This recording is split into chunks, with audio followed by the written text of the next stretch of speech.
திரு ஸ்டாலின் அவர்களே, எங்களுடைய அம்மா இருந்த பொழுது என்னென்னலாம் பேசுனீங்க நீங்களே சொல்லுங்க. சரியா தவறான மக்களே முடிவு பண்ணுங்க.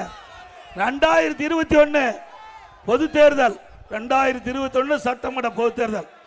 அந்த சட்டமன்ற பொது தேர்தலில் 22வது தேர்தல் வாக்குறுதி திமுகவின் சார்பாக ஸ்டாலின் வெளியிட்டார்.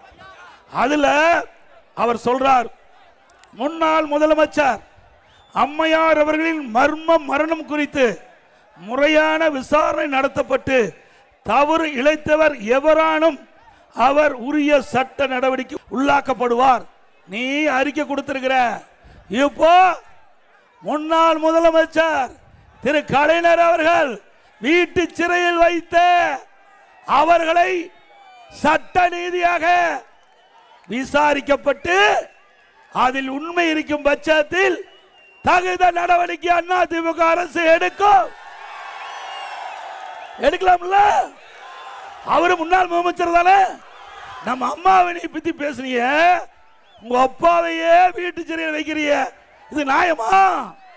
தன்னுடைய தந்தைக்கே இப்படிப்பட்ட கதினா நாட்டு மக்களுக்கு என்ன கதி என்பதை எண்ணி பாருங்க.